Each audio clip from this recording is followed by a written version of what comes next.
Hi, everyone. I want to first thank the team from Conf42 for the opportunity to speak and share our ideas with everyone. My name is Lionel Lonkap.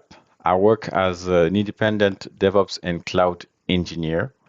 And today, I want to discuss with you how to build universal CI/CD pipelines. Let's see our agenda. We'll first start by giving you a little bit of history, how I came up with the idea. And then we will focus on the definition of some terms to follow up with what are the core principles of universal CI/CD pipelines. Then I will just give you what I just tell you what I learned throughout the process, and we will just taking from what we will share together, how you can go further with the same ideas. A little bit about the history behind all of this. As a DevOps engineer, we are quite oftentimes tasked to create CI/CD pipelines. This to streamline the software delivery and to continuously improve the quality and the security of our software. The thing I realized throughout my experience after creating a lot of CI/CD pipelines is that there are things are quite similar in the manifest we wrote. And someday, something started to shape in my mind. Let's see together. Here you have two manifests coming from two tools to do CI/CD. The first one is a Jenkins file, and the second one is the manifest file, the workflow manifest file from GitHub Actions. I give you like 1 or 2 seconds to just see if something come up when you see those two manifests. I hope you realize that when you remove the noise, we are only left with name of stages and actions. And those two manifest files look quite the same. Let's take another example with a manifest file from GitLab CI. Same thing, stages and actions. So we could agree that if you have a way or a DSL to express only the intent, maybe a tool could be able to generate the noise and thus all those manifest files. I want to give you a disclaimer.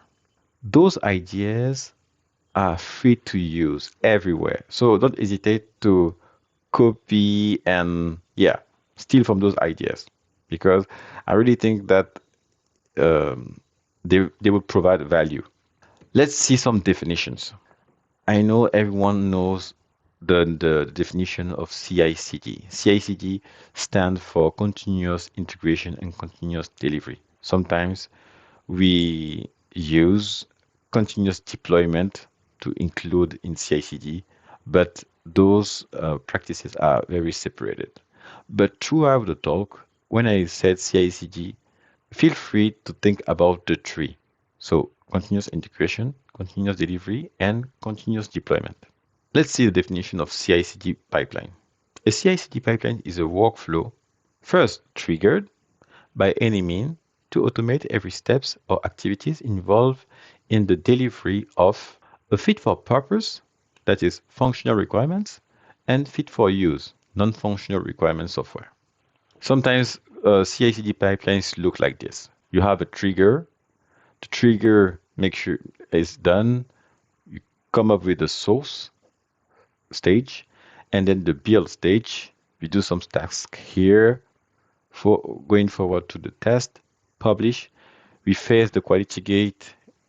Sometimes that just give us some guardrails before going live. So that's the simple look of CI/CD pipelines. We are still on the definitions. Let's define universal. In the dictionary, universal means applicable everywhere or in all cases general, or used or understood by all. That's the two main um, characteristic of the word universal. This will help us define some core principle. Universal, as I said, used and understood by all, and applicable everywhere or in all cases. I really like to change the first one by build an ubiquitous CI/CD pipelines if we get in the context of CI/CD pipelines. And for the last one, applicable everywhere, I will say platform agnostic. So as a universal CI/CD pipelines will be a pipeline that is built around a ubiquitous language that is semantically correct and that is platform agnostic. So we already seen this pipeline. So let's build one CI/CD pipeline together, and not only a simple CI/CD pipeline, but an ubiquitous CI/CD pipelines. As I said, we start from the trigger. Then, after the trigger, we went to the source stage. And if you zoom a little bit on the source stage, we realize that in the source stage, we have many tasks to execute. We have synthesized the code, linting the code, analyzing the code, linting the docs. You have many tasks here. And after that, we went to a stage that I like to call create. So in the create stage is where we compile the code, compile the docs, run some unit tests, and then we went to the verify stage. In the verify stage, as you said, I try to be expressive in the intent of the task here. So after verifying everything, we went directly to the review stage. And the review stage is where we take what we built and we put it in the QA environment. After that, and only after that, when we realize that the package is right, we package all things up and we deliver it to an artifact repository. And I try to, as I said, be expressful or be use good words and good verb to describe the intent here.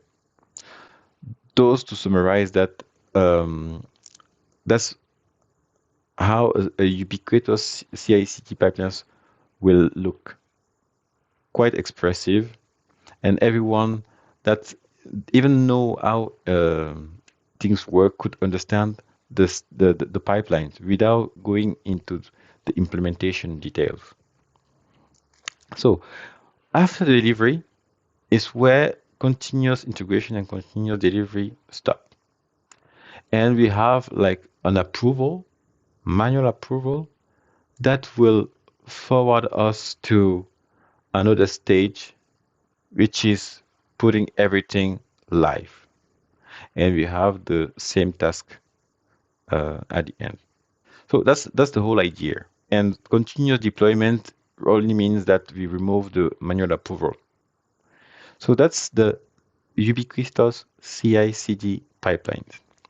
To implement something like this, we need to have task managers, because task managers, as I showed you in those manifest file, task managers help just hide the implementation detail and let us express the intent. And also, it's a good practice to use project generators, because project generators help also to spread the good practice and make sure that everyone got the same templates and start from the same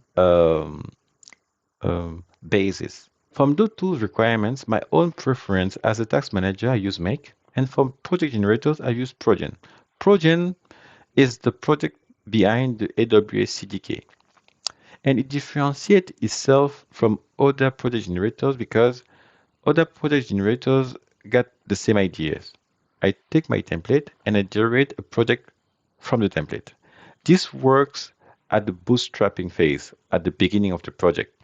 But if the template evolves, you can't really get those updates in the project that derived from the template.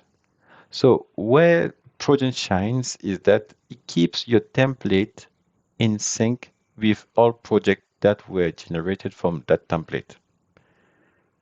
Take a look at this project. It's very great.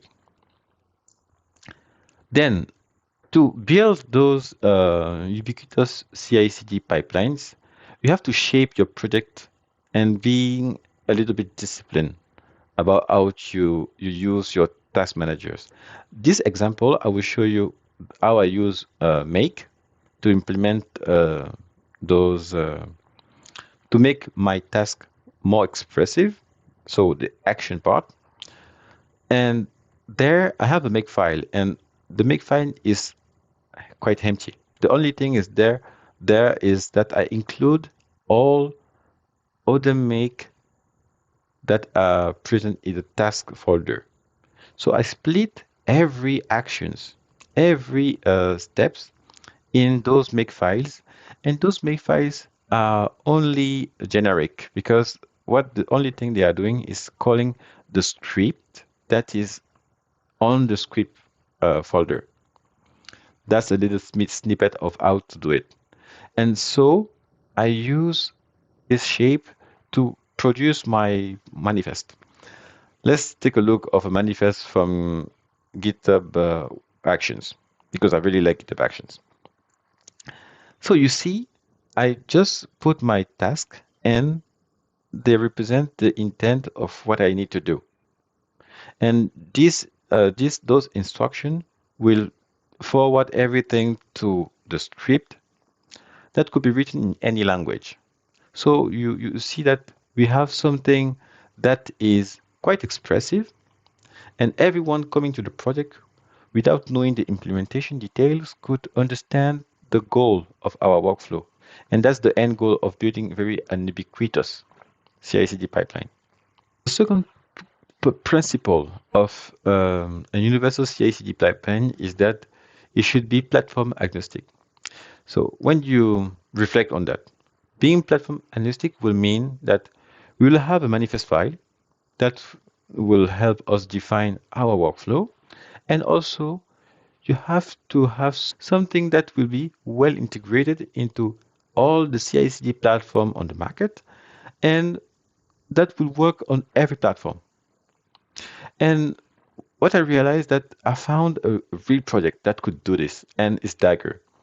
Dagger is mainly a programmable CI/CD engine.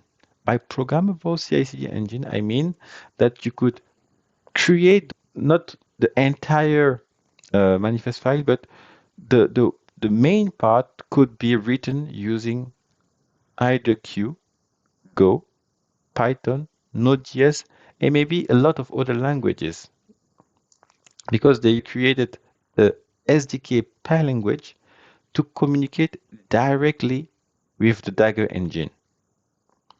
And under the hood, it works with Docker.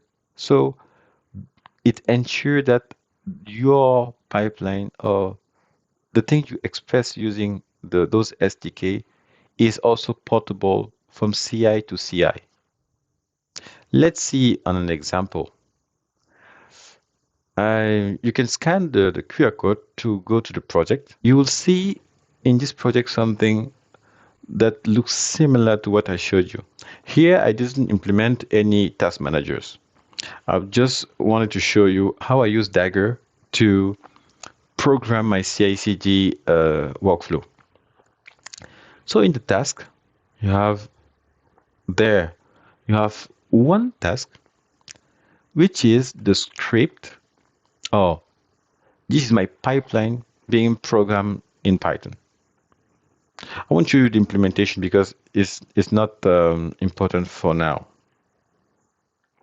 Let me give you a walkthrough of the repo. So in the repository, you have the GitHub. And in GitHub, you have two workflows. We will see the CI/CD workflow that is implemented without using Dagger, and the CI/CD workflow with Dagger to see how things are made and what the benefits we got. Let me show you in real code how it's being implemented. Here you have a GIF of those two workflow files. The one on the left is the normal workflow, and the one on the right is the one using the Dagger SDK or using Dagger. So, as I said, you see the differences between the two. We use an internal action called prepare, and its goal is to prepare the CI environment for both workflows. Let's see the content of this action. It's a composite action, and its role is to just install Node.js if we skip the Dagger SDK. And if you want to use the Dagger SDK, it install Dagger IO and Python. That's it. And we also make sure that the version of the Python we are using in the development is the same that is used in the CI. Let's go back to the GIF. You see there that on the right is the workflow using Dagger. The only thing that the workflow using Dagger is doing is calling the Python script here. Let's see the content of this script. Here we import the Dagger SDK, and we're importing also any IO. Any IO will help run our pipeline. And the pipeline is just an async function. And inside that function, you declare a client like this, and you could build and customize a container that will be the base container for your action. So here I'm using the Node 18 base image, and I make sure that all my script run on that image here. And note that you could also do like multi-stage pipeline by also creating another container variables with the client container function. So that's all the thing you can do with Dagger. As you see, Dagger is very powerful, and you could have everything defined in pipeline script. And the fact that uh, there is a code, you can also imagine some use case where you can test your pipeline too. Now let's try those workflows on GitHub to see if it works. And let's hope that the demo gods are on our side. So if I go with actions, normally I would first execute the first action without Dagger. So let me run the workflow. Say run here.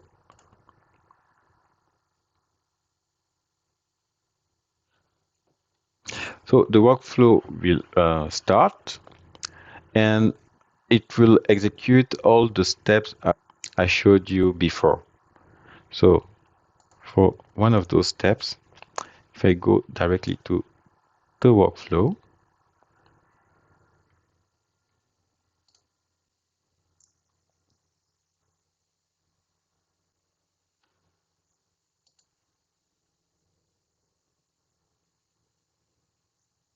you will see that it's very fast, and the workflow was done. And at the end of the workflow, normally what we got, let me go on here, and we will see the package that were created after running this workflow. So if I go to packages, you will see that I have a new version published. So 1.1.0 RC.11 that were published 1 minute ago. That's the simple workflow. So let's use Dagger then to trigger another workflow. If it works, we will have normally a new version that will be like 1.1.0-RC.12. And there we are using Dagger to do this.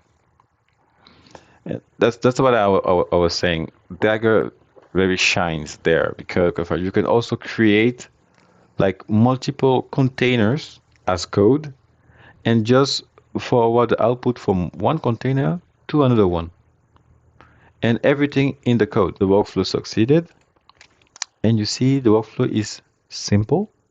If you go to the packages, normally you will see a new version. Let me just refresh the page. And voila, you have the that 12 version. So that was Dagger and GitHub Actions in the nutshell using the Python SDK. Okay, I hope you like the demo. Okay, what I've learned throughout the research on universal CI/CD pipelines is that it's important to focus on semantics and less on technology and tools. And also that onboarding is also important. So make sure that if you choose to write your pipeline in Dagger, to use the right abstraction to not confuse newcomers. And if you choose the task manager route, make sure also, as we discussed at the beginning, to use good name for your actions so that they will just get the uh, quick grasp of what your workflow is doing. The Dagger team provides some SDKs, and I think that's great because you can come with the language you know and just start writing pipelines. I know today we have only Go, Q, Node.js, and Python, but the project is evolving. So I think we will have many languages to come. Dagger could also replace in some part task managers because uh, everything is defined in your script as code, and the only thing you have to do is call Python and the name of your script. So to keep your pipelines semantically correct, you could just choose to name your script the right way. Then what next? Today, I try to follow the same process. And my two exploration at the moment are universal project specification. So trying to define a universal project folder structure that could work with every framework, every language, any tool, and a universal code documentation specification that could help you create documentation, and from that documentation, create more generators. And that documentation could be embedded in any language. Let's imagine that we have like it's something similar to Javadoc or JSDoc, but that will work with any language. So I hope you like the talk and feel free to connect with me with my provided handle.